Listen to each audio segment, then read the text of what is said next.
You guys will see. It's actually like, I think it's maybe amazing weapon ahead. No, that's not true. Um, I think it might actually be impossible to not feel bad while farming this location, because you're farming people that look like humans, and you're really just exploiting an AI glitch. It's pretty bad. It doesn't make you feel like a hero to farm the spot past the door there.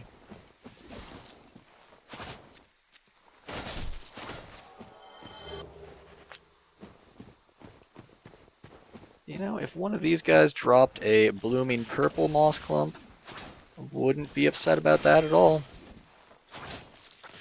Not even a little. Unless it was this guy, and he dropped it off the cliff, then I wouldn't be upset. Just a normal purple. So, purple moss clumps only cure poison. There's another status that's like poison but worse called toxic, and the blooming purple moss clumps let you recover from that as well. And we are almost back here. Just need to get right past this Titanite demon. He's a Titanite demon, and he drops Demon Titanite if you kill him. Because the creators of this game have about 100 words in their vocabulary. Words like Titanite, demon, monster, hollow. Not zombie, otherwise they'd occasionally call zombies hollow, or hollow zombies, My, rather. that's a rare ember you have there. I've seen one of those before. It's the ember of a divine blacksmith. Might you consider leaving that with me? I could produce divine weapons with a flame such as that. As I said, just give away the embers. Thanks for that. You've made a fine decision.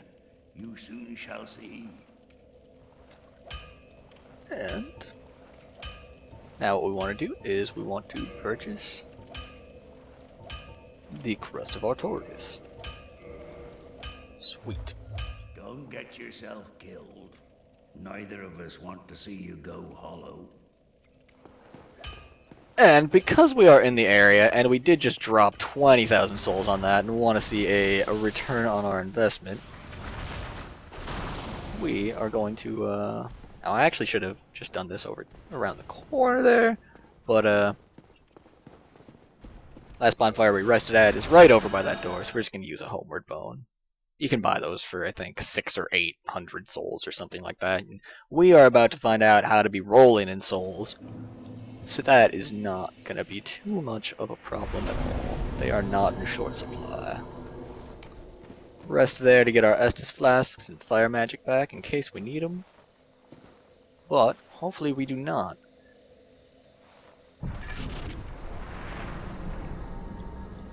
Alright. This is like the inner Dark Moon Garden. It's not its own. It's not its own area, but it's certainly different. Oh my, and you can see that we are drastically outleveled by the stuff around here. What we want to actually do is get as much of it angry at us as possible. Yeah, alright. So as long as we're running sort of sideways from him, that ends up being okay. His magic doesn't hit us, and then it's got to make it through a lot of trees to get to us here. And all that you do is you just get them all angry, run over to here, put up your guard, because they'll deal a little bit of damage as they come over the side there, sometimes. Not all of them are following at the moment. Oh, it would be tragic if they had just patched this out and done it at the exact time to make me look like a moron. Nah, here they come. There we go. Yep. Oh, he's gonna stick around, but he'll take a swing and fail. And how many souls is that? That is 8,000 souls on the first run. It goes down a little bit. I think you only get 5,000 souls on the second run because one of those night guys does not ever respawn. Come to think of it, I'm actually just gonna quit game and reload real quick to see if he dropped anything. When you kick people off the edge, sometimes it's worth reloading the game. If they seem particularly badass, I guess I'll say. Because reloading causes whatever loot they had, if they had unique loot that you need or that it's the only spot that you can get it in the game, they will drop it. But you need to reload the game in order to put it at the start of the ledge.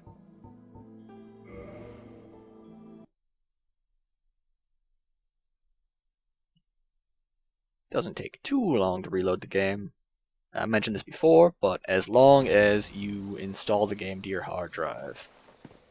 Install the game, because otherwise everything goes really slow. Now that I've actually cleared these guys out, even though I reloaded, they'll still be dead. You need to go to a bonfire specifically in order to get them to respawn. I'm actually going to run around here a little bit. One thing that I do want to show you guys, actually, is this cat up here. She will let you join a covenant, if you so choose. Is it not so that thou art new? Thou fared well to find me, but cometh thee not for the grave of Sir Artorius? My advice true. Forget this. The legend of Artorius art none but a fabrication. Traversing the dark? 'Tis but a fairy tale. Have thine own respect. Go not yonder knocking for nothing, I say.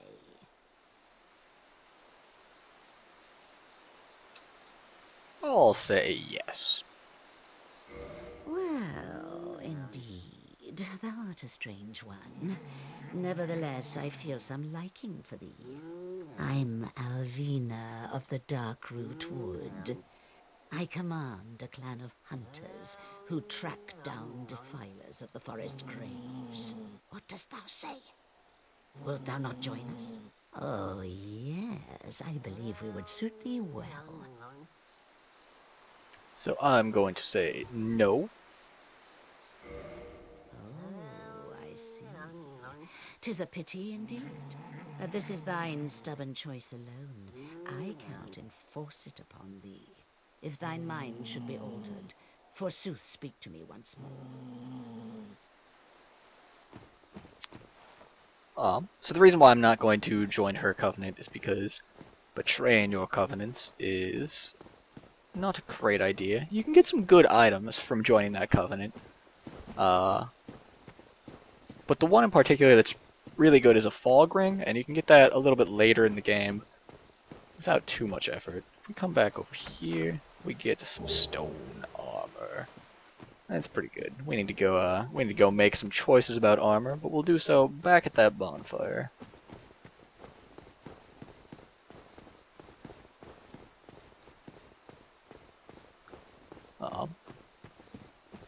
There's one more suit of armor over here, but I'm not gonna go check that out right this instant because oh, actually, we missed an NPC this time. See that faint shadow behind us? Nah, he wants to backstab us in order to kill us. That's the truth of the matter. I'm not even gonna try and kill him. I'm just gonna shamelessly lure him off the edge of the stage. Oh no, he is on the ledge with me. But not for long. Kick him off there. Another 2,000 souls. Alright, so we've already made half of the souls back that we spent on the key there. Take a rest, and now what we are going to be doing is just making a break this way. This is a very, very possible suicide run. Good luck indeed. That was actually, I think, that glow. There's these little bell plants that glow on their own. They look like items from a distance, but they are not items. Okay, so what we're going to do is we're actually going to lure these guys back over to here. I think I got all of them aggroed on me. That's an awful lot of plant dudes. Awful lot of plant dudes. It's so many plant dudes it's like difficult to farm them. It would be really hard to just turn around and start throwing fireballs and hoping for the best. Alright, I need to get them lured off of that treasure so that I can maybe stand a chance at picking it up without dying. Gotta just kite over to here. Oh, they are just relentlessly guarding that, though. that one winds up and swings, it's gonna hit me. But I do get the treasure. And by a little bit of rolling here, took one hit there. Out of stamina now. Here left just a little bit to avoid that guy's hit. Ooh, that was a pretty close call, I would say. Pretty close call. I doubt that I can just lure them off of the edge over here because they have such long-ranged attacks. So that we're just gonna leave this run as it is right now. We've got our armor. We do not need to also farm souls on this run. Come right over here. We still have a giant plant posse following us. No, we just got this guy. Huh. Alright, well. Since we don't have a plant posse, we will just nice and easy wait for him to get sick of casting magic and... yeah, here he comes. Oopsies. We've got another one that's hanging out on our ledge with us, but we just boot him off. Alright, that's 2,000 souls. Nice and easy. That would be 7 run on the 7 runs on the clump of 3 moss people that we were farming for moss. Over here. I think we cut over far enough to get the invisible dude. I don't see him though. But then again, he is invisible, so I guess that'd be perfectly natural if we didn't see him. And just once more. We will wait for these guys to go ahead and drop right off of there.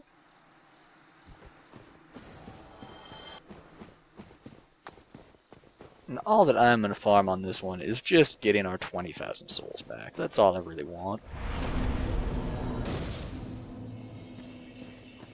So just to give you guys a detailed look at the farming route here, I actually they managed to farm me last time. They knocked me off the ledge just by dropping down behind me. I was a little bit too far off of there. The first person that you run into as you're running in this direction is this magician right here. As long as you're not running straight at him or straight away from him, he's not too horrible. And then that person there is, he can cast healing miracles and stuff. This person's just a brute. And then the last person is a thief right here. Saw him for just a second, he's borderline invisible. That invisibility effect that you see on him, you can actually get that for yourself. It's on an item called a fog ring. And aside from making you difficult to see, in PvP it makes it so that other enemies can't target you. Other people can't target you. Which is actually broken a lot of the time. I'm just going to guard against him and he'll fall off. The rest of his friends should be coming any moment now. Yes, indeed. Step right this way, sir. Oh my. Yeah, they're pretty tough if they don't end up getting knocked off the edge. So I think that what I'm doing wrong here is that you need to really be standing as far back as possible over here. And I don't see the thief, though he is invisible, that's true. It does make him more difficult to see. The only person that I actually feel comfortable one-on-one-ing happens to be this this magician right here. Even then, I'm a bit low level to be trying this, but you know, shameless heroics, not always a bad thing. Just as long as you get your backstabs, that's gonna be a-okay. I'm not gonna bother farming any more than that. Just leave it at the even. We have 20,000 souls. We are happy. What I will do with those souls is I will actually, well, let's look at our armor here real quick before we make any decisions about our souls. So, on our head we've got this standard helm right now. Need to look at your equip load whenever you're looking for making armor decisions. You never really want to go above half of your equip load. That's an important thing. But actually, hey, let's just start off switching back to the armor that we had at the start of the game on everything, which is the tattered cloth hood here. All right, so we've got a lot of weight to work with. That's half a pound there, that we can get by just unequipping that bow that we hardly ever use.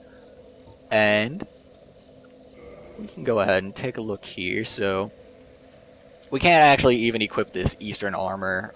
That brings us above half. So our target here is to stay below 22.5 and get the best stats that we can. It's basically what we want to do. And we cannot equip the Elite Knight armor there either. You can see that the Eastern armor is, right now, probably the most weight efficient armor. You can generally just take one piece of armor and sort of extrapolate from there, with the exception that for some reason, like skirt items, they tend to like making you wear a skirt. So sometimes you should take a special look at the leggings there. But I think what I'm going to do for now is just go ahead and try. So this actually gets lighter if we go with the Eastern gauntlets, but they're also worse. Okay, so the differences in equipment can really be pretty substantial, even in the same set. Sorry. So actually, our tattered class, I still don't know how to pronounce that last word. Manchette, I guess. I don't know. Looks to be pretty dang good in terms of pretty much everything, actually. The other thing to keep a look at is this page here. So right now we want to prioritize poison resist as well. That is pretty important for the next zone coming up. So we're going to stick with that. The heavy boots here are best in terms of poison resist, with the black leather boots here being a close second. You can see that we can gain another 10 physical defense at the cost of just a little bit of flame defense, so black leather boots turned out to be a good choice there. Our tattered cloth robe, first off, the real thing here is that these armor chest pieces tend to be pretty heavy. So we can't even equip the Eastern armor. Black leather armor we could equip if we wanted. That'll cost us quite a lot on the poison resist, and it'll only really gain us very little in the physical defense category. Hard leather, not too much of an increase there. And it's a big hit on poison resist, so we'll leave that be. And lastly, on the Eastern helm here, or sorry, on the helmet, I think we might end up going with the Eastern helm on this one. Pretty big gain in terms of physical defense, and still keeps us below half weight. It's actually, this might be the way to go, actually, depending on the poison resist aspect. So right now we've got 190, Eastern Helm's 178, this is 173. But if we look at the physical defense, that's pretty huge, actually. The 147 versus 120 versus 129. Yeah, we'll equip that stone helm that we just picked up there. It's also pretty cool looking, if I do say so myself. And do we have any other good rings? We're gonna need the rusted iron ring once we get down to the bottom of Blighttown, but for now, this is gonna be good equipment for us. And we want to equip anything else here? Yes, of course we do. We want to equip blooming purple moss clump and get rid of this gold pine resin for a purple moss clump. And other than that, that's pretty much gonna set us up pretty nicely for raiding Blighttown. Actually, we'll just go ahead and equip the rusted iron ring now. And that will set us up pretty nicely for Blighttown. And it'll also make us look an awful lot cooler than we used to. So I will see you guys back at the Firelink Shrine, where we can get to Blighttown pretty quick like.